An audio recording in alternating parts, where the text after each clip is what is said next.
All right, it is now 5:34. It's called order the Water Sewer Commission's meeting. Rise. I pledge allegiance to the flag of the United States of America and to the republic for which it stands, one nation, under God, indivisible, with liberty and justice for all. Thank you all for showing up, coming in, all the call-ins, massive audience that we have here.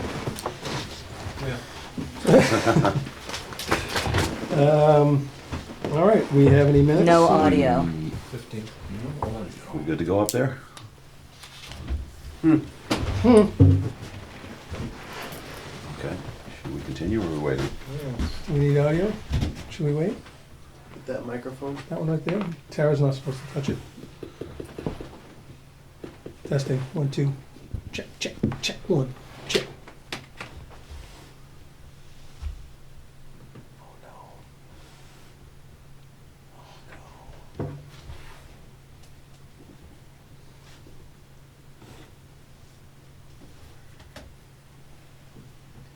Cue the Jeopardy theme.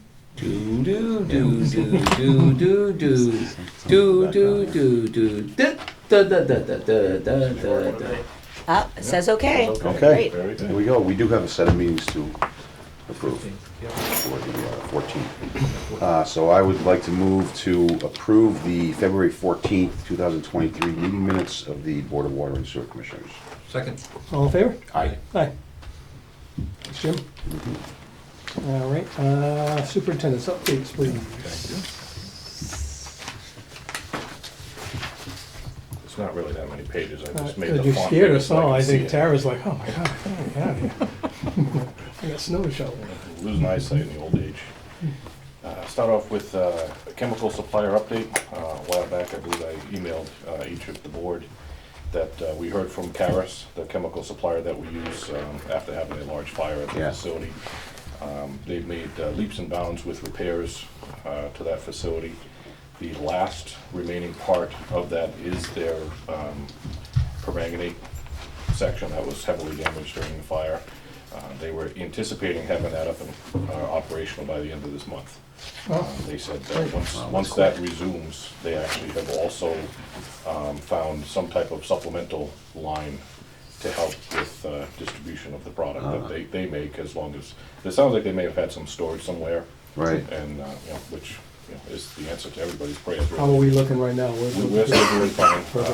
We've been under lower production by having well 5A offline, for a period of time, so it's actually helped us conserve a little bit with the usage. Well 6 is actually much cleaner than the original well 6 was, so that also has helped us reduce the amount of chemical that's required at the plant, so everything's kind of falling in line, knock on wood with that. That's awesome. John, myself, and Maria from planning attended a town growth meeting with, I believe it's SERPID, that's how it's said, SRPEDD. Steve Peterson was also there. We invited him to come along to share his PDF version of the CWMP, the Comprehensive Wastewater Management Plan. The initial goal was to address any areas in town that could potentially be developed, but they would need infrastructure improvements. The meeting really didn't go in the direction that we'd all anticipated. It was more of a get-to-know-each-other meeting, this first meeting that we had. Then for just about a little over an hour. I think the future meetings will be a lot more involved, and we actually may get some of the board involved with it, because it's going to discuss a few key issues, obviously funding for infrastructure in areas that would not necessarily have immediate growth, so we have to be careful about how we put money into a project that we're not going to see an immediate turnaround. We're already up against the wall per se with the change in the connection requirements from 5 to 7 years. Yep. So moving something to an area where we're not going to see even that type of turnaround is something we have to be very cautious about. We spend our money where we can wisely, so it doesn't affect the ratepayers, because we have very few sewer ratepayers in town. So all of that is something that will be discussed in depth in the future with other meetings. The biggest thing that wasn't able to be actually explained during that meeting, which I thought we were going to lean into, is that the question's always asked, why isn't the whole town sewered, or why isn't there sewer in a certain area of town, or why will it take so long to get there? And many people still don't realize that the water and sewer departments are enterprise, which means we're solely funded by our own revenues. You know, we pay for all our employees, insurances, all the vehicles, the building maintenance, you know, chemicals, electric bills. It basically run as a business. Many people still, for some reason, assume that it's coming from the tax base that they pay. So we still get complaints when the taxes go up that, you know, oh, why isn't the water better? We pay more for taxes. Yeah. Unfortunately, they're two separate things. You know, same thing with the wastewater. So that's something that we strive to try and get that information out to people. And I think using avenues like SERPID, or using the economic growth, EDC. DC, yeah. Economic. So we have other entities that we want to make sure that they're well aware, and then their board members are aware, so they can spread the information along, get the facts out there instead of some of the rumors that are going around. Yep. How many towns were represented? At that one, it was just Norton. Just one? Yep. Okay. So, This could be a stupid question, Yeah. but our enterprise accounts, that's how all municipal water and sewers run, or are there towns that don't do it that way? there are other towns with other funding sources. There's water districts, which I believe Tara can explain.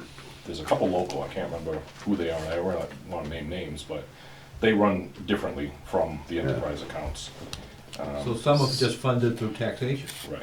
so they're just a line item on the budget, Okay, and they don't have an enterprise. like other town departments. Correct. So when they send the bill out for their ratepayers and they get paid, that money goes back to the town. To the general fund. Like a The general fund, Mhm. right?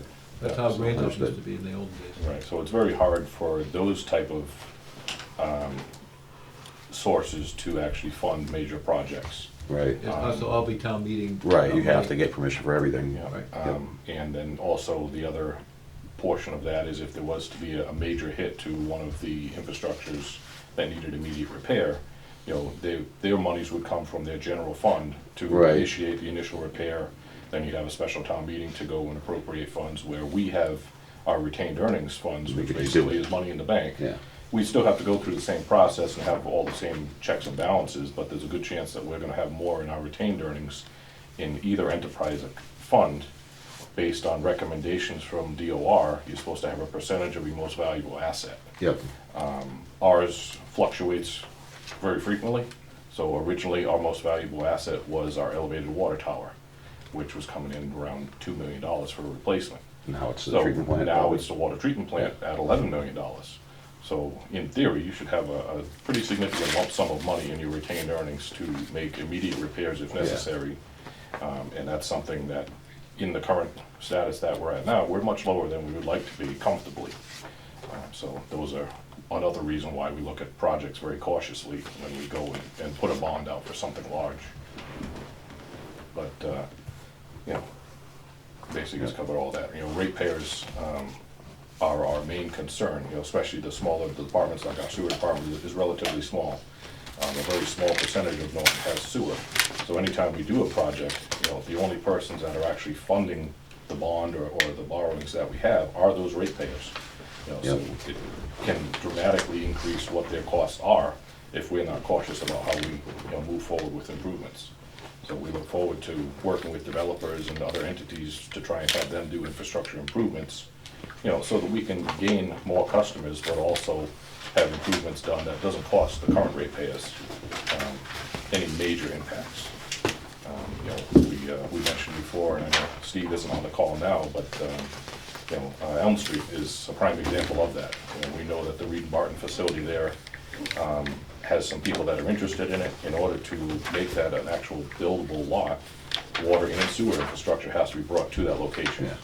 So, you know, again, we would encourage working with those developers, because it doesn't make sense to fund those type of investments when you don't actually have somebody locked into that property. We'll jump over to John's favorite thing for the past month now has been the ASR, the annual statistical report. We spent more time behind the computer than I care to remember. The One thing that we're noticing now is that our unaccounted for water percentage is higher than it has been in previous years. This is probably due to a number of factors, and we're still working on that data. We haven't come down and nailed an actual amount yet. The estimate that you want to be under is 10% for unaccounted for. Right now, I believe we're in the 14 or 15% range. So a lot of that is stuff that you can't meter. So you have your meters that, you have your water that leaves the wells and the treatment facility, you know exactly what's flowing into the system. You compare that to the revenue that you've taken in, and you can compare how much gallons you should have received money for. So that's the difference that's there, are for things that are unforeseen, you know, fire sprinkler lines that freeze and break during the winter, you know, large volumes of water expelled before somebody responds to shut it off. The other things we see are, unfortunately, when there's fires, not just house fires, but brush fires. And those emergency vehicles aren't set up with meters on them. So as long as they're hooked up to it, there's not gonna be constant system pressure going to the truck. It's actually got a dump valve on the bottom of the tanker. So all that water's running to waste while that hydrant is open until they flip the valve and they charge the lines. So, you know, very quickly, you're dumping millions and millions of gallons from your system. On top of your normal system maintenance, your hydrant flushing, tank turnovers, tank overflows for when you're gonna have the divers go in to clean it. So, you know, even being off by a small percentage on each of those will affect that unaccounted for water. So we still gotta work with Tara and John, I still gotta go over and fine tune some numbers, but, you know, definitely a little higher than we'd like to see compared to years past.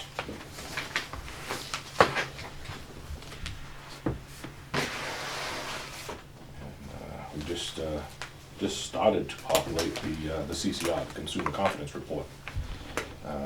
Many of the same criteria and information is Another fun one. transposed from one to another. It seems like this year, the initial part of it was a little bit quicker than it was in years past. Either we're getting really good or they've changed a few things. So we're definitely gonna look at that again. There's additional information that is now required to be in the CCR. Items like PFAS, PFOA, samplings and all that. Anytime you have exceedance that triggers public notice, that's also part of it.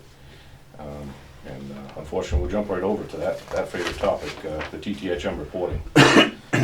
So the February round of samples, results already came in, and thankfully we were well below the 80 parts per billion MCL at all locations. So we eliminated any quarterly violations, and this will mark two back-to-back quarters that we were well below the MCL. And what we are being hung out on is the LRAA, which is the locational running annual average. So the 2 quarters that we had 6 months ago in May, no, I think I wrote that backwards ago. I think we're 9 months ago in May and 6 months ago in August, or you get the idea, were the higher numbers that we had. So back from last year, those are still part of the long-running annual average. We exceed the MCL by 4 parts per billion. This triggers a public notice, just as it did back in Q4, where, again, we didn't have a quarterly exceedance, but we had the long-running exceedance. So notices for that will be going out again. That format has changed. The notice that we sent out back in December, I believe it was, or January, is gonna look different from the one that's gonna go in the paper this time. DEP has changed and added some additional wording and additional links that people can use to self-educate themselves on what TTHMs are.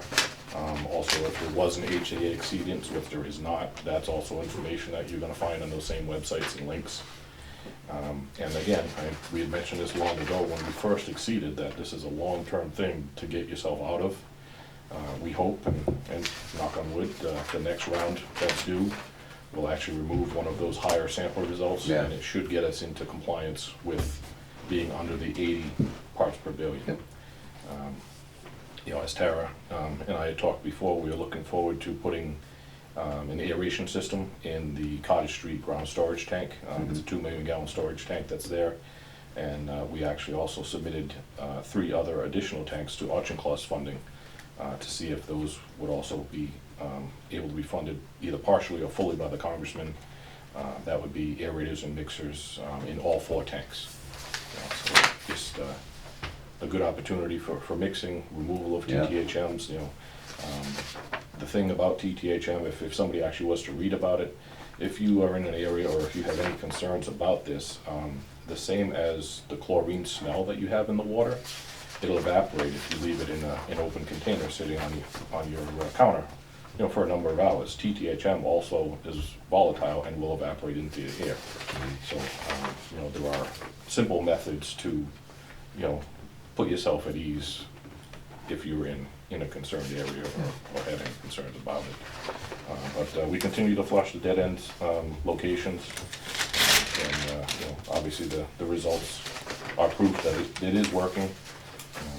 The time it takes to flush each of those locations is getting less and less each time. Yeah, The residuals that we're carrying are very similar to what we see leaving the water treatment facility, which obviously means is limited usage of the chlorine when it gets from A to B. And that's part of the problem, believe it or not, is that the chlorine is lasting longer. So it has more time to stay in the water and react with any organics that are in there, which is what creates a THM. So we'll jump over. I'm going to take it away from Tara. So we do have Jim McLaughlin from Mass DEP coming out on Friday to hopefully sign off and approve well 5A. Yes. nice. There you go, Jim. We have had that already approved for temporary use, so we believe this is going to be a sign of the pen and grab a few samples, and we'll be able to put that online a lot faster than we did Yeah. for well 6. Everything is in order, I'm told, as far as all the catalogs, all the O&M manuals, sample results, everything that's going to be needed to do the site inspection for Friday morning, so. Some time for the spring. Exactly. Perfect. And in time for the spring flushing program that we, Yep. you know, actually hope to start next week. Obviously, that's not gonna happen, it's gonna have to be postponed until we get confidence in this new setup and the equipment that's there, make sure there's no hiccups or anything with it. And at some point, there will be a small duration of time that we actually have to take well 6 offline, and we have to transfer the temporary soft start that was installed and install the new VFD. It did Okay. come in, but it didn't make sense to take it offline while this well was off, just, Sure. you know, Murphy's Law there, we stay away from that. So, let's see, I believe it was, I lose track of time, I didn't write it down, but not so very long ago, we received a last minute notice from the Congressman's office that there was additional funding available for specific improvement projects. I was able to get a hold of Tara even while she was away. We talked about options for Norton. No, it's much better. You know, looking at some of the things that were in our 20-year master plan, one of the glaring items that kind of stuck out that may be able to be contributed to a portion of the water treatment facility is the old water main on Plain Street. There's a section that leaves the town forest. If you take a left in front of the town forest heading towards South Washington Street, that's 8-inch AC pipe. So it's a minor restriction there. Again, thankfully, no problems with that pipe, just other than the size How and the many feet, material. how many feet we have It there? is just over a mile. I believe it's 5,500. That's coming right from the treatment plant, It right? is connected directly to it, so it's basically considered a trunk line to the rest of the town. Right, By replacing that with 10-inch or 12-inch ductile iron pipe, we'll see a small reduction in pressure at the treatment facility, obviously taking a little bit of wear off of the right, pumps. right. And it may change some of the flow initially in the area of town, but, you know, anything that we can do to remove the older pipes like that, you know, you definitely have a benefit, you know, far more reaching than the actual cost of it. You know, the water quality improves, you increase your. And that's from where, from the treatment plant up to Washington Street? Yep. Okay. Over 495 Yeah. to the Washingtons. So the additional gate valves that you're gonna have installed and the additional hydrants are the major benefit of this on top of the water quality that's added to it. So you add 5. What is it, is there on the rest of Plain Street, down to Pine Street? That is ductile iron, 12-inch ductile iron. That's 12 Yep, inch, that so was it's going from 8-inch and going up to 12 inch. What's on the bridge? Did they do that when they did the bridge over? The bridge is 12-inch 12-inch DI. also? Good. Yep, it hangs on the side. It connects to another project that we did, 12-inch DI, running Plain Street to Bay Road, connecting to Bay Road. So that whole area there would all be same size piping. Even Leonard Street is 12-inch, but it's line cast. So it's older pipe, but it's in very good shape. Yeah. So we've shied away from looking at some of the major projects just because of the cost and the limitations we have on getting product. You know, duct line, pipe, gate valves, all that. There's a major delay on some of that, but if we have funding that's available, we're definitely gonna target that. The other items that we look for as far as a big ticket item is the replacement of the Cottage Street elevated tank. Yep. Built in 1957, it's still in very good shape structurally and internally. Looks a little worn on the outside, because it Yeah. is, you see the blue paint, there's multiple layers on there, and then the red that's behind it is actually the oxidized primer. So it's not actually rust, it Yep. just looks worse than it is, it's got a heavy patina to it. So options are to fully encapsulate that, sandblast it, paint it, haul off the hazardous material, or to replace it, possibly even lower the capacity, Yeah. which would improve water turnover. That's what, $500,000? That is $500,000 in the air, yep. I remember you saying in the past that painting it is like almost the cost of replacing it. They're very close in cost. Now with the market, the way it's changed, I'm not sure Yeah, I guess where that's gonna revisit it. sway. But the environmental impact alone for just sandblasting it, tenting it, and having to remove that, I'm sure that the cost for the remediation of that material is gonna be very expensive. Yeah. So, again, it's from 1957. It was built well, it's, you know, stood the test of time being there, but I think the best option would be to go with a similar tank like we have at the center, concrete base, glass line pole, you know, very low maintenance, and if the aerators are approved, or the mixers are approved, obviously that would be built into it. But the newer design of the newer style tank actually helps with the swirl when the water fills and when the Okay. water comes out of it, so you actually have a better design. with Maybe the not newer even need a construction. mixer. You may Yeah, not so even you've need got it, some right? mixing just by using it. Yep. So there's multiple benefits to it. Obviously, the only negative is the cost, so that's Yeah. why we've held off on that. But again, if there's some federal funding, we're gonna ask for it. And then, I believe the last thing here, and, I'm only gonna touch on this a little bit because it still got a lot of topic to be discussed, is the recent news from the EPA about the forever chemicals. So the EPA is changing their federal limit, which is a lifetime health advisory. It was at 70 parts per trillion. They are now gonna lower that by 94% down to 4 parts per trillion for PFAS and PFOA. Well, Massachusetts is 20. but- Massachusetts the- was at 20. Yeah, I don't see them not going against the federal limits. no, I don't. If anything, they're gonna make it less. Oh, They're mu- required Yeah, to they- be they- I think- They had- at or below. That's what I mean, but they might, Yeah. well, let's make it 3. Yeah, you I know. don't- Be federal. Yeah, they're gonna It's go. possible. So the detectable limit is 4 parts per trillion. The goal is 0. There's gonna be a plethora of problems that happen when that change takes place. We are in a decent position with the water treatment facility and the setup that it is now, but it's not perfect. And these samples, from the initial readings that we saw, are gonna be monthly samples.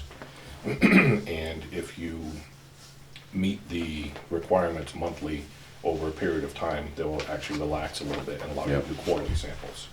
So there's definitely some sensitive issues that will be bringing about pretty soon. So, when do we have to meet 4 parts per trillion? When is that? It has not been locked All in right, so, stone yet. which I guess was a rhetorical question. And then the other thing on the samples, how many samples does one have to take? That is determined by the authority. So right now, we actually have a combined sample that we take at the water treatment facility because we have 3 wells that supply that one location. When we put well 6 online, they made us take an additional sample there because it's considered a new source. Even though it's basically in the same location, same aquifer, but they want to make sure that the blend of those 3 wells didn't change. So right now, we're taking well 3 on a monthly basis because that has the levels that are higher but have not exceeded yet. Well 1 is quarterly, and the treatment plant and well 6, treatment plant is quarterly, well 6 is monthly. So So it's raw water and treated water? it is treated water. No. Uh, So you sampled the raw well, or you only sampled the after treatment? After treatment, Finish. finished water. More than likely, from what I've read and from one of the webinars I was in, they may actually ask for differences in the raw and the treated samples, which could also have a blank attached, which is a field blank, to make sure that there's no environmental additives that are giving a false reading. So right now, we pay $350 for one of these samples, and the test is only for 20 parts per trillion. There is a good chance that that sample cost is going to go up if you have to test all the way down to the limit at 4 parts per trillion. And obviously, you see exactly where the numbers are going there, if it's gonna be, monthly. And then the worst part is, if you do have a location or multiple locations that exceed, you have to do public notices within 30 days. Every public notice we do is just about $4,000. Depending on the length of the form, if it goes to 2 pages, obviously it's gonna be even more than that. So you're easily pushing $50,000 to $60,000 change for the year. Yeah, And that, we're gonna have to change our budgets just for this because of the time frame this is gonna come into play. Hopefully we don't need that and don't have to use all of that, but we have to budget as if we would. So definitely some major changes coming down. It's not a bad thing. Yeah, I'm not happy with the layout of, how it's being implemented, and that basically the end users are being forced to clean what is up the this reasoning you stuff think they want testing before and after treatment? to prove that your treatment For process like removal is efficiency or working. something? Yeah. The plant, the plants that are online now, they make you do raw periodically, Yeah, the periodic raw sample, but most of them are finished, but they want the comparison, they wanna make sure that, yeah. like Frank said, it's working. Honestly, it's good information to know Yeah, it is good if your information, water actually. quality is changing. With our well 3 location, we've seen changes in the sample detect level based on water level. During a drought or during a heavy flood stage, it all changes. So, a situation where you may have one location that tests perfectly fine for 3 months, you either get into a drought or you get into a flood stage, now you could actually be at a detectable limit that's over the MCL. There's multiple changes that happen in the aquifer, and testing for something with this exact of an amount is gonna be very difficult. Yeah. Unfortunately, that's what I have. I'm sure Tara has so much better That's than what me. you want to end on, yeah. That's what I have right now, I'm sorry. All right, Tara? Sure. Thank you. Do you want me We to? have 192 Taunton Ave coming here at Oh, all? I'm sorry, that's right, I'm sorry, is he here? Frank? I did not hear back from him, I believe. Oh, He Pete told, Leroy, yeah, I'm sorry. he told me he was gonna send, asked if he could send a PDF, and I told him he could either share his screen or bring plans here, and I Okay, so never we'll heard just, back from him. we'll accommodate him when he comes, if he comes, okay? Just kidding for now. Tara? I'm gonna go through Steve's wastewater first. Hopefully, Because it's more? a little different from Frank's update, I guess. Mix it up a little bit, but so we've got the Holly Road NOLA generators. There's some, I guess, to confirm the voltage at Holly Road, and the final shop drawing submittals are pending. I also have a pay estimate here that we're recommending. It's basically for bonds and insurance, kind of that startup of a project. This is for the Arctic Group, Inc. And the amount of pay estimate number 1 is $7,481.25. And what are these, what is this group? The Arden Group is for your generators, Okay, wastewater pump station generators. And this is the first pay estimate, and it's based on just kind of the bonds and insurance, kind of Okay. a certain portion of the front end, getting the shop drawing submittals and whatnot. So we're making a recommendation to approve pay estimate number 1 in the amount of $7,481.25. And I've got 4 copies here for approval by the board. Okay. And that's out of ARPA money. I would like to go ahead and make a motion to approve pay estimate number 1 for the Ardent Group for the Knollwood and Holly Road pump station improvements in the amount of $7,481.25. Second. All in favor? Aye. Aye. We're good. So now we got Steve? Schedule's pending based on anticipated generator delivery dates, which are obviously to be So we sign determined. here, So right? we're just kind of waiting for that next step. Okay. Cobb Street Pump Station, Phase 1, generator replacement and electrical upgrades. So the pre-construction meeting was held last month on the 27th. Mobilization is scheduled for the 20th, so on Monday. And we've got the replacement of the light fixtures scheduled for the same date. And they're gonna do the cutover procedure flow handling plan that's all pending. We just need to review that first. And then the delivery date for the generators anticipated for late March, early April. And that's Phase 1 for Cobb Street. Phase 2 is the wet well improvements. We've got a virtual kickoff meeting being held on, that was already held actually on the 15th of November. And we're at 90% design anticipated in April. So Steve's wrapping that up with his guys in the office. I think Frank's covered a little bit of this for the Elm Street sewer design updates, but MassWorks Design, the grant contract is executed. There's expression of interest for construction grant was submitted. And then the Economic Development Bill design grant is still pending. We've got the engineering design contract was executed. We've already kicked that off internally with water and wastewater. And the housing development meeting was held on the 28th. And that sounds like that was kind of what you just updated us on the planning side of things, so. And then he's got a ton of more billets here. We've got Norton Public Schools. Working with the school department to advance the conceptual sewer layout and any anticipated costs for the connection of all schools on Route 123 to the municipal sewer. And then there's a discussion on the sewer connection fees. So Weston Sampson was to provide some suggested revisions to the regulations in advance of the April commissioner meeting. So for discussion at that meeting. So Steve's working on that, and that'll be the plan for the April meeting when that date's set. And then there's a public hearing suggested during the May commission meeting for to adopt basically those proposed changes.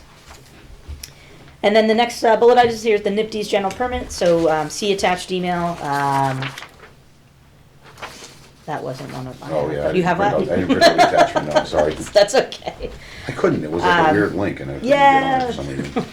So basically, for the NIPD's permit, scheduling the meeting with the sewer department to further discuss. So that's in the works. And if you have any questions, please contact Steve Peterson at his email address. But yeah, there was. So you have your medium-sized wastewater treatment facility, and you've got your groundwater discharge permit number listed on that. So, but those are all kind of up and coming for due dates. So yeah, and then maybe if you have any questions, or hopefully Frank or John or I can answer. The only thing about that NIPD's permit, we're a co-permittee with the MFN, and there's changes to the regulations regarding required sampling, again, for PFOS, B4, for other chemicals and all that. We've had conversations, brief conversations with the MFN, and there is still a lot to learn about what the requirements are going to be. So some of it is they need some wastewater mapping with an online GIS program, so we've been touch base with Steve about that. We may be able to use some of our water mapping that was already done and overlay. So they're looking for if there's a sanitary sewer overflow, basically where certain things go, what could be impacted as part of that, and they don't have all that readily available to them as part of being a co-permittee. And there could be additional fees that we could see with changes that have happened with the new sampling regulations. I've asked a few questions, haven't really got anything straightforward answer back about. It would make sense to me as one of three going to a combined facility that you'd want to have sampling at each of your wastewater inlets to know what each community is giving to that facility, not only for the pre-treatment coordinator, but obviously how to charge those people. Is that feasible? I think so. Yeah. There'd be a little bit of work to be done, but we do something very similar for the Winnicott Station with a sampler that goes into the wet well every so often. Taunton comes, picks that up, and they obviously they do the testing on it, so they know not only what to expect, but if there's been any changes in something. I think that'd be very similar to what we may expect to see from the MFN, in the near future. So we'll wait for clarification on that.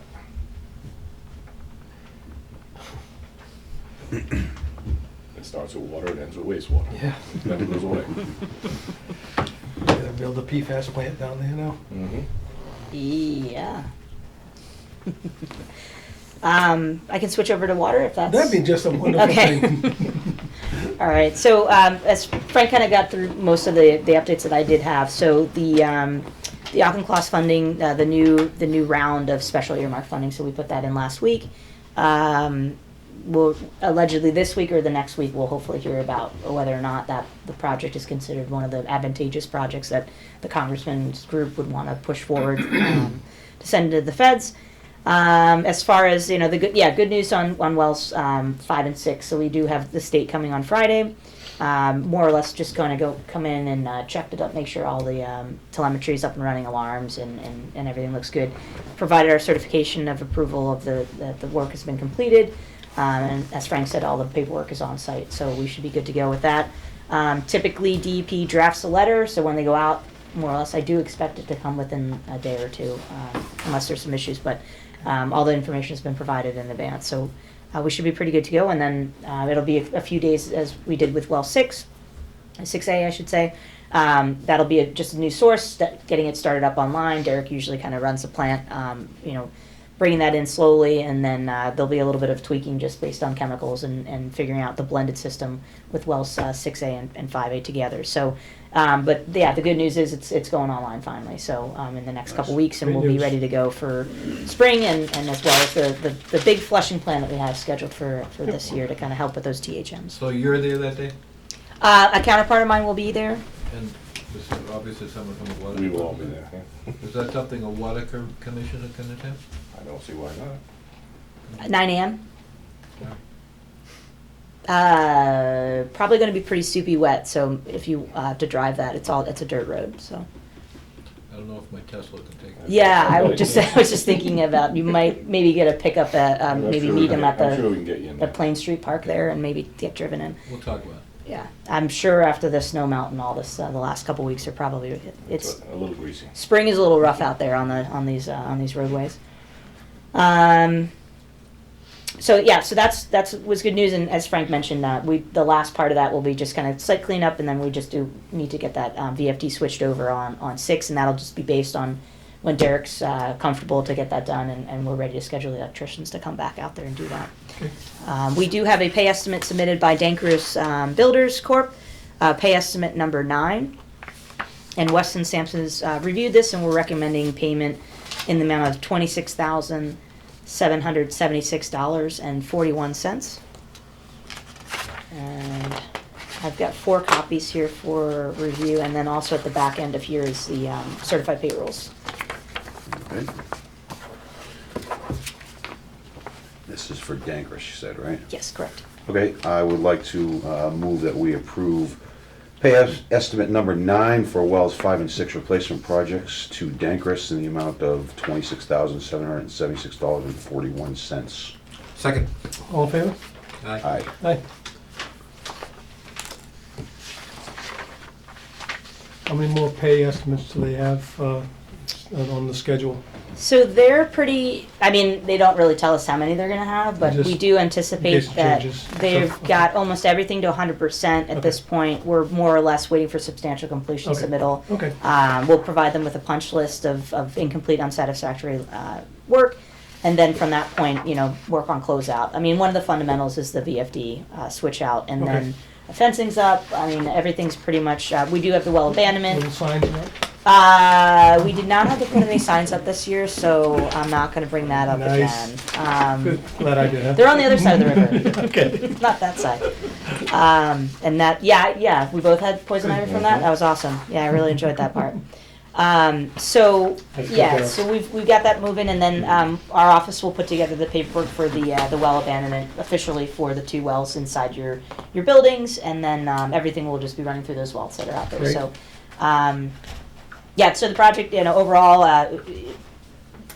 took a little bit of time with the supply chain issues, but overall, you know, we worked really well with Dankers, and I'd like to thank, you know, the water department, because I know that those guys have been out there helping them out and on site a lot more, you know, just in general, working with Sullivan and getting the guys ready and being flexible with the frequent "we're out here now" update that they have a crew out there. So that's been very helpful for everybody in getting the work done in a timely fashion. So Beautiful. appreciate that.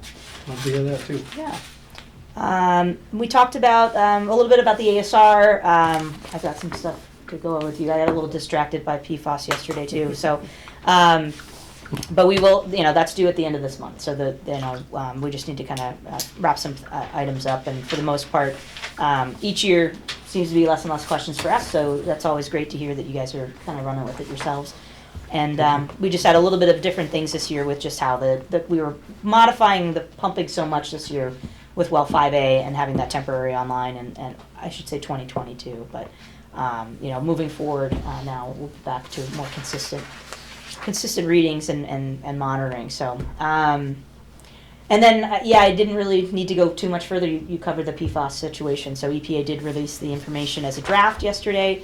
Everybody in the state and the country is probably a little bit more upset about that, because most of the country hasn't been testing, or we're just looking forward to the 70 parts per trillion. So there is the good news that the water that's being produced right now out of the treatment plant, though, will be in compliance, and it'll be hovering near there, but it's, as I joked before, 2 is lower than 4. So anything, you know, right now the feds are looking at 4 parts per trillion for PFOS, PFOS, and then the other constituent compound is the PFOA. So those are 2 that are already being monitored by Massachusetts. So we've been tracking those for well over a year now, 2 years. So we've got good trending data, and we'll continue to do that for all the wells. And I think the only other item I had was the Norton and Riley property. So we had a contract to kind of take a look at the potential for the town purchasing that. We are in agreement with the assessment that there's not really any buildable land out there. There's a lot of environmental protected areas. There is a small sliver of land that could be potential. However, it would not be a full well. So there's a well protection of 400-foot radius around that.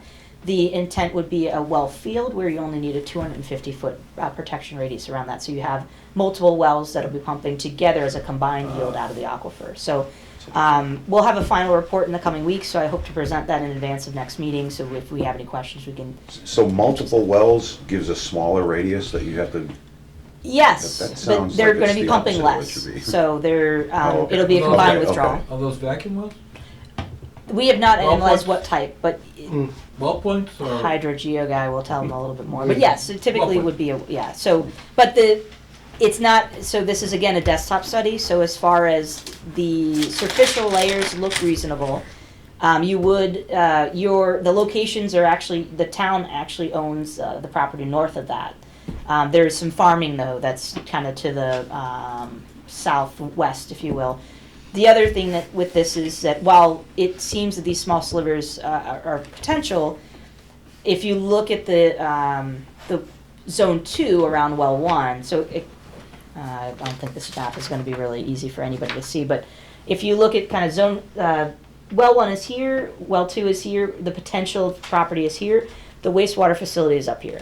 And the zone 2, which is kind of where you don't want certain discharges and whatnot, it does seem to be that you could potentially have some impact.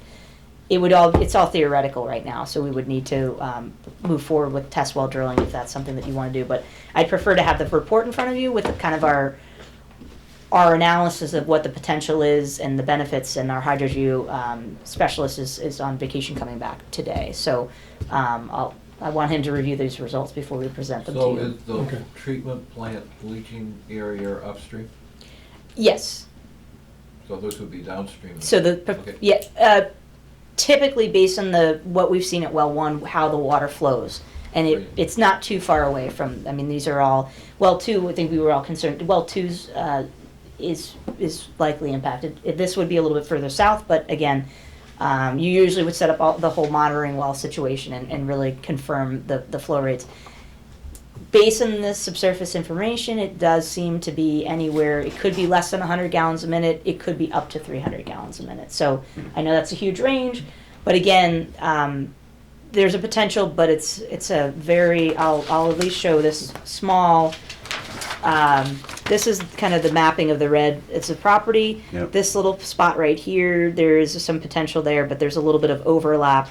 And there's this whole clear cut area that's on the Riley property owns this property and this red one. The town owns this one. And then this little guy right here is that little spot that we're looking at.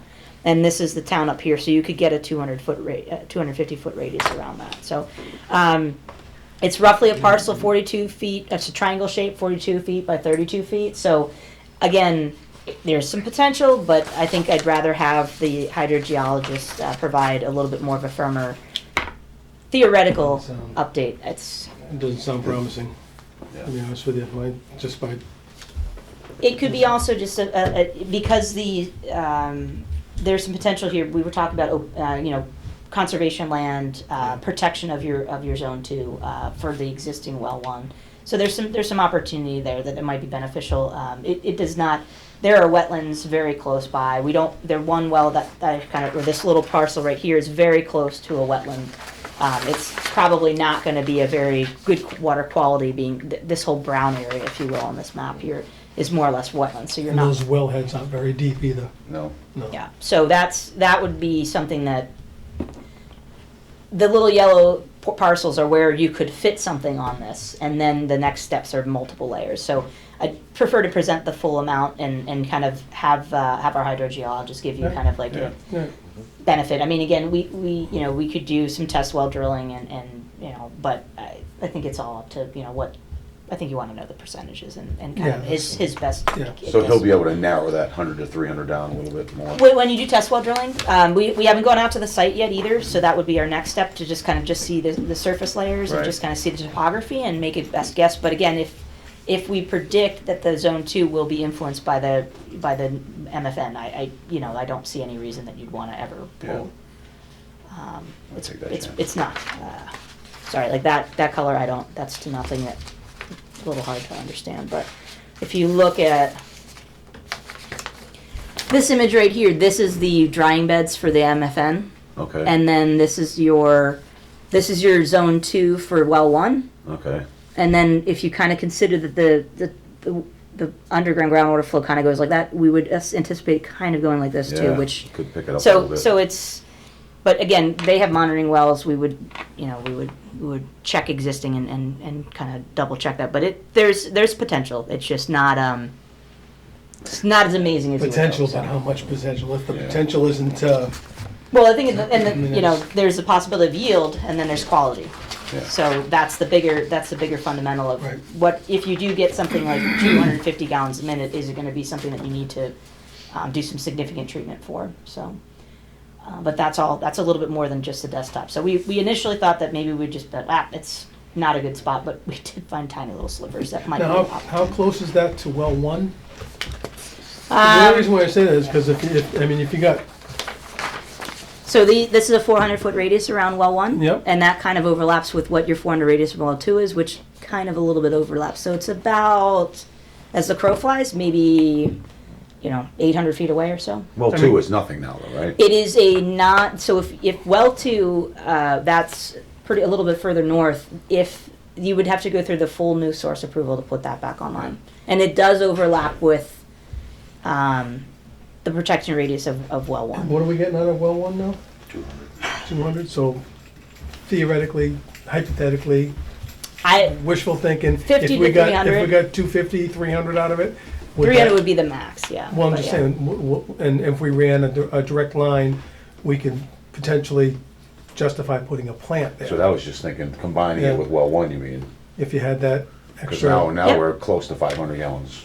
I just don't want to throw away a source for it, but that's why we did it. Exactly, That's why we did and it. a well field, I mean, that's, that, yeah, I mean, that, if you can see this little weird notch here, that's why we're limited to the 250 feet, because Yeah. there's this other Yeah. property. Yep, yep.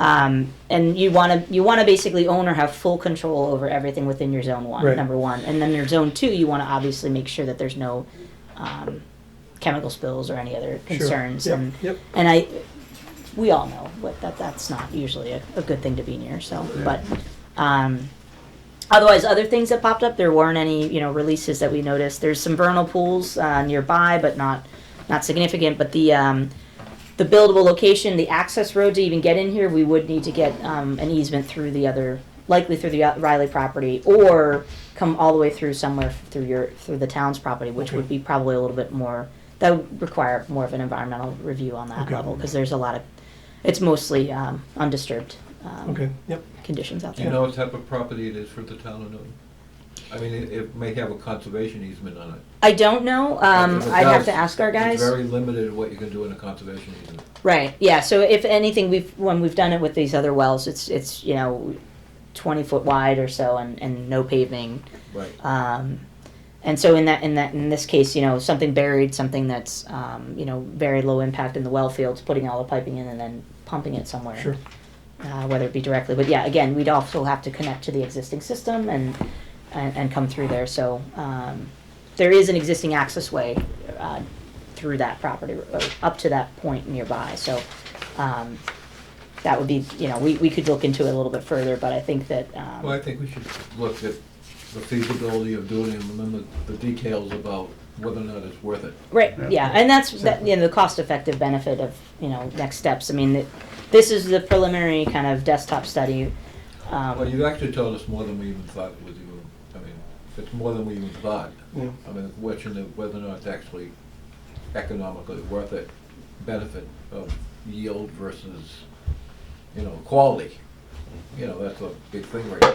Sure. Yeah. That location, definitely. Yeah, I we mean, are to me, on the that's probably property. more important than the quantity. It is, It's at that quality. location, for sure, yeah. But having said that, though, if the yield isn't closer to that 300, it's a no-brainer not to, We're it's only limited. 100 wide. But we're limited by our permit at 200.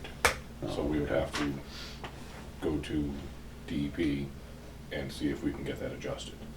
Well, this would be a whole new source approval process, right? So that would be amending your water management act withdrawal Okay. permit, Yeah. which this is in the other lesser aquifer. So it's not in your more stress basin of 4, 5, and 6. So, which they did say to pump more out of that one. So on the water management side, but so it is a long process to get. Obviously, replacement wells are very different than a new source. So, but there is some potential. I'm not sure being that close to the MFN that's you're not gonna find that the zone 2 and some other things that are just gonna be a little Okay, bit well, we'll wait for, impactful. when's your hydro guy? He's coming back and He's back today. so we'll have that next meeting, hopefully? Yeah, We'll have- okay. 100%. The That's hope good. is that Alright. the report will be finalized, and I'll provide it in advance so everybody can review it, and we can either have an Okay. executive session or chat about it then too. Very So, good.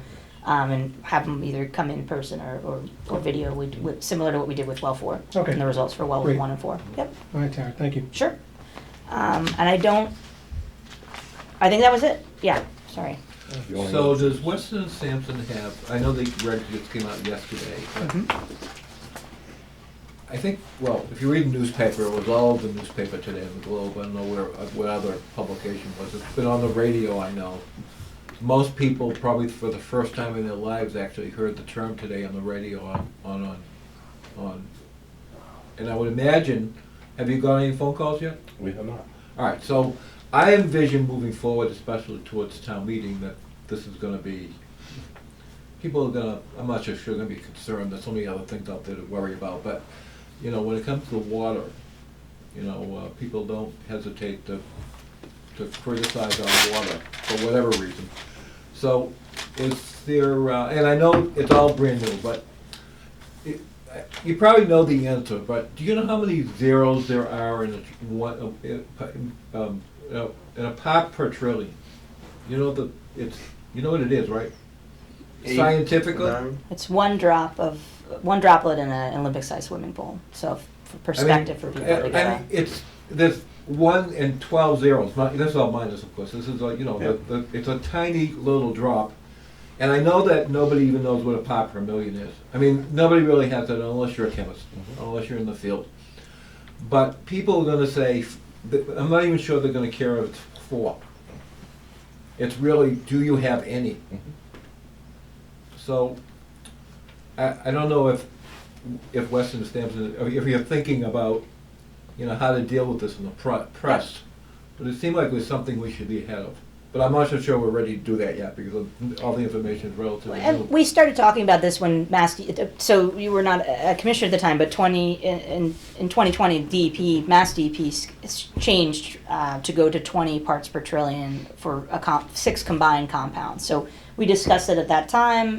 The original UCMR testing for UCMR 4 had come back at non-detect and no issues, which a lot of systems across the country were dealing with at that point, and thinking they had no PFAS, if you will. 0 is not a number that really exists anymore in our society, so to have EPA put that number on there as a 0, it's kind of like non-detect would maybe be a little bit more reasonable.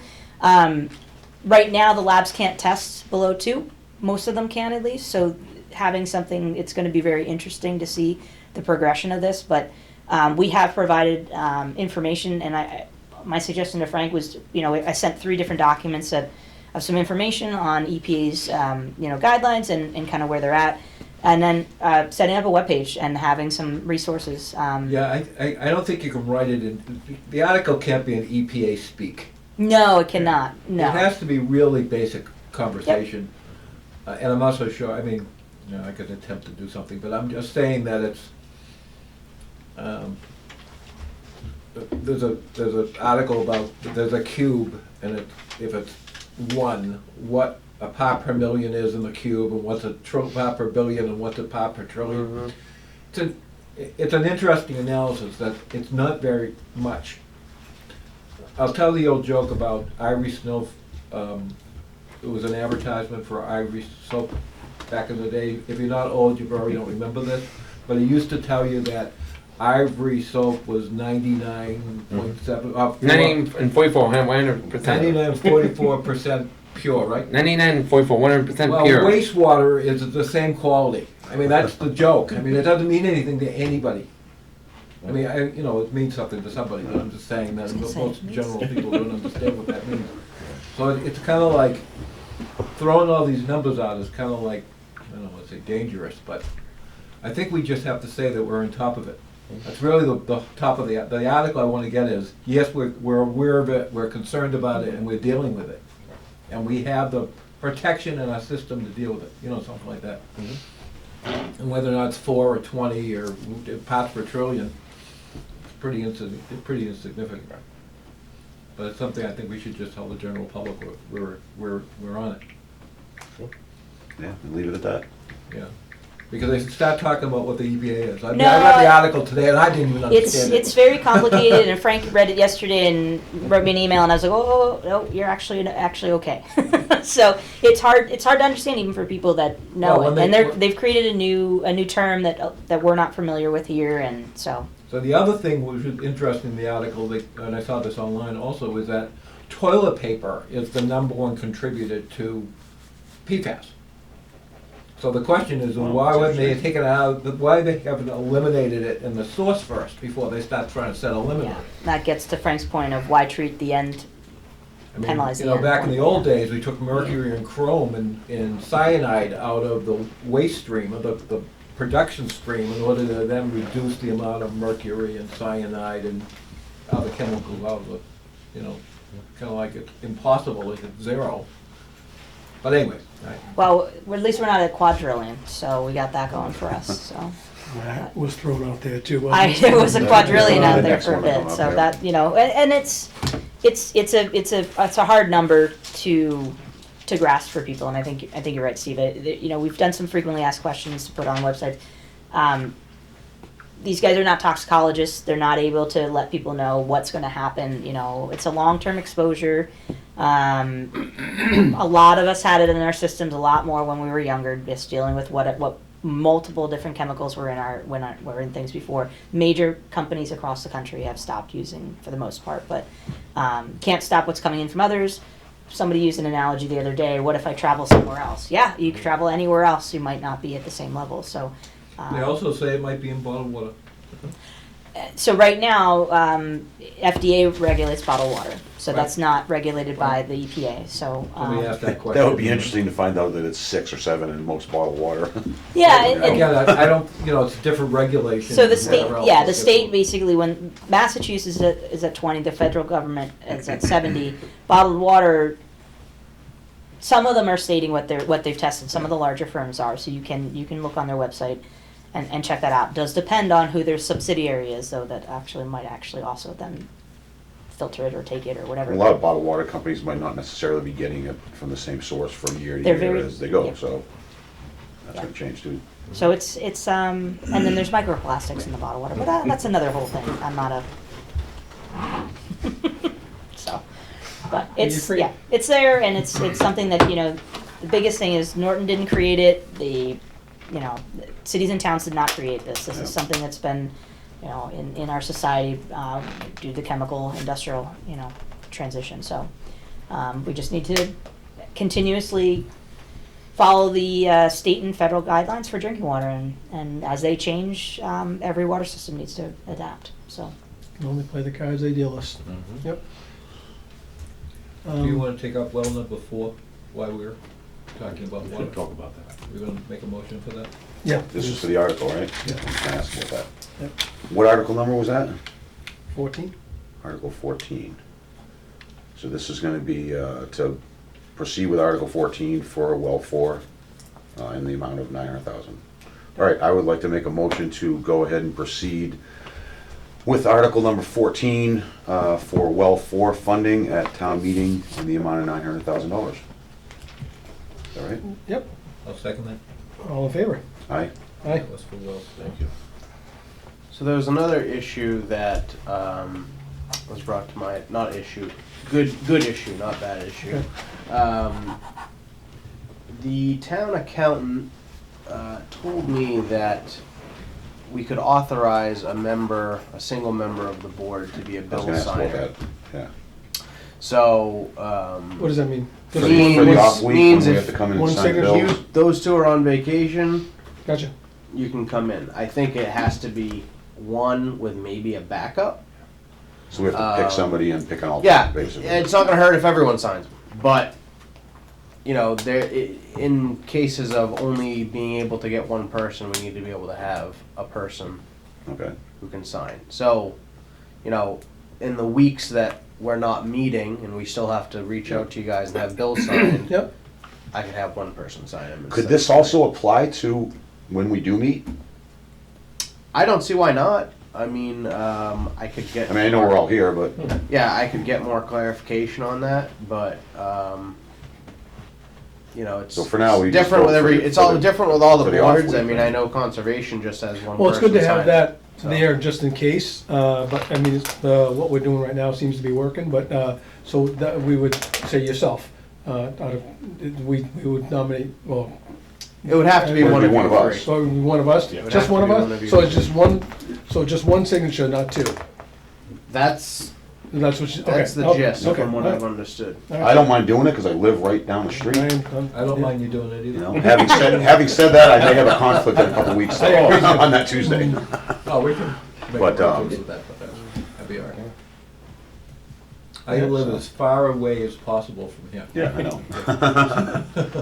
All right, So that will need a vote. I'll tell you what then, I will make a motion to allow Commissioner Jarden to be the single signatory for the bills in the off Why don't I week. make that motion? Okay, you can make that motion. I'll make that motion, and you just said that, all right? For John to be our bill signer? Second? That's it. I second it, yep. All in favor? Aye. All So right, just now, take a- now we need an alternate though. Thanks, Jim. I'm just saying it makes sense for me to make that motion as opposed to you. You should vote in an alternate. This is very time consuming. I know. I'll be the alternate, that's fine. I mean, I'm right down the street, just like Jim. Okay, I would like to make a motion then to have Commissioner Bishop be our alternate bill signer. A second. All in favor? Aye. Aye. Thank you. Hey, Thank you guys. it's that easy. Article 15. 15. 15 and 19, is it? Yeah, yeah. 15 and 19. So, We haven't seen the text of these articles yet, I right? have not. Have you seen the text of these articles yet, Peter? No. No. so that we got a place order for the water tie-in fees for the municipal buildings. It sounds like they're going after everything, since it's, Well, 2 articles. That's kind of what it sounds like, You and know. that's my major concern. One is for if it's fees, in- one for the bill. Do we know who wrote those articles? I haven't got that answer yet either. Okay. We'll worry about that later then. Anyone else got any questions on this? Thanks for bringing that, Steve, too. On that, no. Yeah. Well, I was looking at my notes from our the dialogue we had for conversation, and the table you put together, I thought was very good. $52,000, if that's what you're talking about. Thanks. So I imagine the warrant has to go before the finance committee? Yeah, These they articles? have to make recommendations. I mean, the warrant has to be published one of these days. Yeah, they Eventually it'll they be do on the recommendations website. on all of them, so I'm Yeah. assuming they have to vote on I'm sure it. there's a deadline that they have to Do we get publish. notice of when that is and when those articles are up, or we're not the, I don't think we get we just get notice of when they want us there to defend our budget, Yeah. pretty much, so. Gonna have to keep our eye out on the agenda, I would say, Yeah, for just the gotta keep checking finance the website, committee. and eventually okay, it'll pop up. well, we're running out of time since Mhm. town Yeah. meeting is what in. We're only gonna have one more meeting before, Possible. Probably is- two. we're- Town we're also- meeting's at the we're- end of- When is town meeting? actually, it's in June, I think, May, isn't I it? think, Beginning it's of in May June? this year, I think But it's it's in the end of May, though. Yes, All right, so we'll have 2 Um, more meetings before town meeting. so we're also probably gonna have to bump up our budget for both samples and public notice.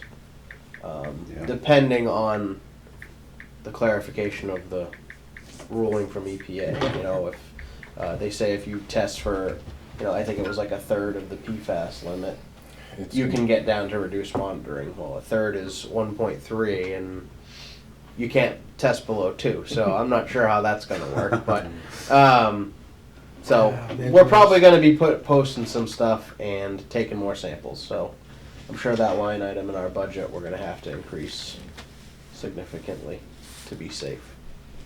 I know the samples, I think we did have some, we had some wiggle room built in, so maybe not as much on that one, but the public notice, I mean, we're still posting about water from 6 months ago for TTHMs, which, that notice, by the way, has gotten, I know Frank said it changed, it's gotten much more alarmist when it comes to pregnant women and breastfeeding and stuff, so, you know, DEP, we have their sympathies, but we were told we have to include all of that regardless, so, yeah. So that'll be in the paper Monday. It's too bad they don't realize that if they made the notice actually less words and less, you know, squished together on font stuff, if the people that actually probably read it and understand it better. Yeah. I would think. But we have verified that the link on the page works this time for people to follow if they want to. So Okay, good. All right, next meeting, I had one question on Yep, something. of course. Just curious, we had, I think it was several weeks ago, there was an email, someone had a really high bill. There was Yes. a question, did we ever reach out to them at all? 313 Yeah, West I Street, can remember the address. $4,876.12. Are we addressing that at all, or did we reach out to them, or? Do not recall that one at all, honestly. what was the address? She said, 313 West Street. West Street? Yeah, Yeah. It's gotta be West Main. What was the Oh, amount, West Steve? It was like Main. $5,000, right? $4,876.12. There have been a few high bills that the guys have gone Well, out. you sent I mean, out it sounds like that- the you same sent out that situation where email. you'd say, well, you can request No, every No, meeting. Janice sent out, Right. Janice sent out the Yeah. email. Yeah, there have Yeah, been a that's right, it few, was Janice. a few major leaks that have been recently found. I'll We find it for will you in a possibly minute. see a request for sewer abatement coming back on one of them. Yep. Where it was a water leak and it didn't go into the sewer. Which we're okay with that when we know that it's a Typically, leak, right? yeah, as long as it's Yeah. proven, yeah. yeah, just gotta present it to us, Yep. Yep. so we can take a look at it and, Yeah. yeah. Was this one on sewer also? Is that a combined, bill? Is that? He's looking at is it. that just- Only of water, here's the, Was that the one where the person found their hose running? Something like that, yeah, it was under a porch or It something? says here, Board of Directors of, whatever. Dear Commissioners, this letter is to address an unfortunate incident regarding a water bill that I received from the town after notice was placed at my door to warn me about a potential water leak in my house. During investigations, I found that an open water hose was running under a porch in the building, and I don't know how long it's been running. The incident generated a devastating bill of $5,000, including the previous bill balance of $135 and change. meaning that my bill of $4,876.12 was generated from the spill. This is an unfortunate incident to repeat myself, and I'm asking your department to assist me with this tragic incident by dismissing that bill for me, matching it to my regular periodic bills. 313 West Main Street, I apologize, West Main. So the only thing we really do for them is give them payments on it. If we're keeping in, Yeah, I mean, it went Where through the we've meter, been- it was obvious, where it went. It is definitely tragic and unfortunate for the person, but, Well, like Jim said, we could definitely help out with the sewer portion of it. see, that I don't doesn't think have. that has sewer. sewer. That Just- just doesn't water. have sewer. Just so water. the only thing we really do was offer them to pay it off over It is a payment plan. as a payment plan Correct. sometime. Wow. So how do we handle it? We just let Frank deal with it? Yeah, we'll get in touch with the resident and explain to him. Okay. Obviously, the board still feels that, the bill is 100% accurate. I mean, he may request, or he or she may request, to have the meter tested to prove its accuracy, which isn't a problem, we can do Yeah. that. But, yeah. That's the only, other than giving them payments, is pretty much the only thing we can really offer them. Yeah. So, Yeah. okay. Before you talk about the next meeting, Yes, I sir. have to ask the commissioners if we can change the June 13th meeting to a different day that week. That's not a problem with me, I'm not doing anything. in June. I don't know if, you say town meeting to the end of May, I believe it's the end of May. so I don't wanna make sure that we change it to June 14th and that's town meeting night, but I don't think it is. But anyways, It's Flag It'll Day. be earlier than that. it's Flag Day, that is correct. Yeah, I can't do it. I got, we can, I have no problem doing the Wednesday, if you want to do the Wednesday. Yeah, that's fine. Yeah, that works for me. Thank you very much. That's June, right? Yeah, I just had to be in two places at the same time type of meeting, so that's tough. Well, we can schedule the next three if you want. Yeah, we can, all right. What was the date on that, June? That was the 15th? Supposed to be the, Uh, supposed to be the the third. Supposed to be 13th, now it's It'll be 14th. Wednesday the Now it's 14th. Flag Day. correct. Okay. Yep. May No, it's Flag 15th Day. is a town meeting. So I expect May, everyone to. May 15th? May May 15th? 15th, town meeting. All What right. day is that? Well, we'd have to have a meeting before that, because it's 15 days. So we'll that's, probably have that's a meeting. Monday. So we can do the 9th.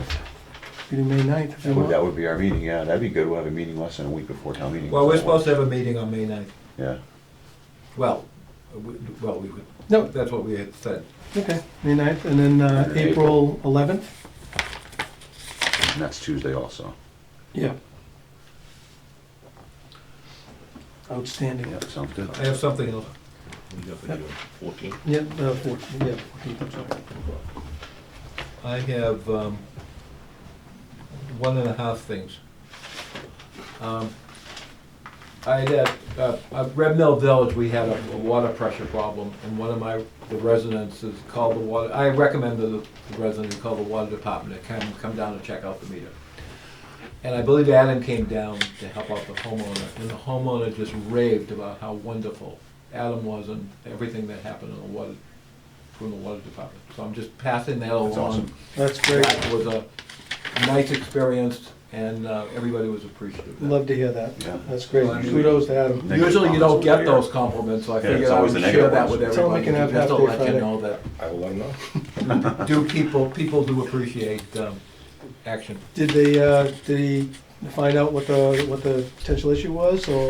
Well, he hired, on Adam's recommendation, he hired a plumber. Plumber came down and adjusted the pressure release valve to raise the pressure up about 5 or 6 pounds. So it was just that unit then, that was having the pressure No, there's issue? other people in that area of Cotting Road is having pressure problems, but there's, they haven't, I've told everybody to complain to the water department, and they haven't done it, so there's only so much I can do, and I don't really wanna go in people's houses. I don't wanna touch their pressure readers. Yeah. Yeah. I want them to hire a plumber, to tell you the truth, I don't want anything to do with it, Right. so.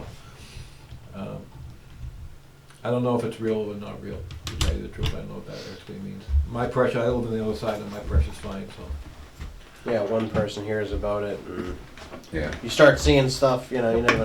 Right. I don't Happens to believe- me all the time. Right, and the other thing I have is on Turtle Crossing. I represented the commissioners at a meeting that we had with the building inspector and planning, Franklin Gilmore there. The meeting, again, didn't go quite as well as I planned it, I thought it was gonna be. It was really we met with the developers. And if you don't know about the Turtle Crossing scenario, it appears that back in 2017, there was put something in the file that if this project was not built by January of 2019 or something, the project cannot be extended. The permit literally cannot be extended. All right, and you have to file for a new. And that says it in writing. in the agreement? Spelled out in black and white, yeah. They are Yeah, I mean, it square took a one while when to you figure out, start. so the confusion here is, and I have a thing that's just, my feeling is from the governor is pushing for affordable housing. Mass Housing have said, well, if the town of Norton wants to extend it, they can, but not legally. It basically has to be a new permit, and that's where. the There was project- more conversation via email on that today, and the town planner said originally it was thought no project could proceed on that property ever. It was kind of worded a little funny, and then upon further review, they have to submit it, and it's kind of final. You have to submit a new permit and It's start a new over. comprehensive permit. Yeah. Nobody is saying that they won't approve it or even replicate what's out there or whatever else, but it's just a procedure that has to go. Okay, And, and this was a conversation, as I said today, with the developer. The developers want to know what the status was, and they're still under the impression that they have a permitted project. But according to everything I've seen, it's not. So they submitted those set of plans, I don't know, a month ago, 6 weeks ago. Anyways, I've reviewed them. Because when we met the last meeting, we still weren't sure whether or not this was viable or not viable. So I reviewed them, and off the comments to Frank, I think I gave you copies of the comments to you. The drawings are in relatively good condition. It's just some unusual things on that project that we don't have to go into now. But if the project goes to the next level where it's gonna be re-permitted, we should probably reconsider a couple things. One is the fact that there's a very, very long dead end. Yep. Which is sort of like everything we don't want, but, you know, it may have to go that way because it may have to go that, there's no way to, there's no other place to connect. no way to it extend it a No, little bit? come back No, again. yeah. Not without going through Easton. Right, it just doesn't work, so I don't know how we can make that work, and again, it has to be looked at. And then they had a branch going off to another property in the middle of the thing, and I don't even know what the purpose of that was. There was a stub going off to another adjacent property. Really? Future expansion? It was probably Not from for the- this project, it's on another parcel of land. Yeah, it might have been from the original design back in 2012. So that was kind of like weird to me, because I'm not so sure it's the reason why it's weird about it, the water line's going on private property, on a private development, extending into another parcel. So whose water main is it? Yeah, yeah. Mm. That's my question. I mean, if it was, I can understand if it was on public property and they were extending another property, we can deal with that, but Right. it was kind of strange, and to me, those are the two glaring things. And the only other thing, which Frank and I picked up the last meeting about pressure. To me, the fact that it's sitting way out in our distribution system, and it's 178 apartments with fire demand, it has to be modeled. But we would imagine require that to happen no matter what happened. It would have to be modeled. Because I'm not so sure there'd be any water pressure in the system. It'd be concerning, I think, if they actually had a major flow over there. Yeah. And after that meeting, that we received complaints about the town moving slowly with things. They still haven't reached out to us about having a hydrant flow test. So, Well, but I know, so I don't, so who's moving They've dragged their slowly? feet Yeah. since 2017 Yeah. on well, not this? these guys. I mean, this is new owners. Oh, okay, so. I mean, it's well, different. But how many times have they come before us and had a reason they didn't have the plans ready and this and that? And, I mean, this was presented to us, I remember 2017, I remember when they first came, and there's nothing. So if they have to basically reapply for their comprehensive permit, how long does that process take from once they apply, you think? Well, No idea. once the permit is complete, there's a limited amount of time that it can be. It's not maybe 90 days or something, but it's a relatively rapid process. So once the application and the drawings hit the zoning board of appeals, because they're the permitting agency, believe it or not, even though the last time it was Yeah. approved by the board of selectmen, but I don't Right. understand that. But the zoning board of appeals would be driver, and what they do when they get the plans is they distribute the plans to all the departments for comments, and then they, but the permit is not just, it's a state permit, so they have to basically prove that they have affordability, to meet affordability. And the whole goal here is to build a 40B, is have housing, but also have affordable housing. So they have to, there's a whole, economic model they have to do to prove that at the end of the day, this becomes an affordable apartment building. Yep. Whatever that means nowadays, Yeah. unless you show where you are in annual income to fall It's into like the 80% affordable. of the median income. or Yeah, I have no something like idea. that. They have to meet all those requirements Yeah. and they have to demonstrate it through economics. And in our case, I've been told that we already have reached our limit in Norton, so now this would probably have to be a friendly 40B or something like that. Yeah, as far as I know, we are above that 10%, so. But it's not, everybody if they say, okay, I'm gonna stop, do the permit process, I think everybody's ready to work on it. It's just that the ball's in their court. Yep. All right. All right, any new business, old business? That's it for me. So we were supposed to have the guy from Yeah, Peter 192. Lavoy never showed up, Yep. so he's. And you had a pushing out, conversation with him, but he was, He's not very, I don't think he checks his correspondence very often. Okay, Well, put him on next month, see if he shows up then. until next month, until April 11th. All right, Jim? All right, then, I would like to make a motion to adjourn our meeting for this evening. second. All in favor? Aye, Aye.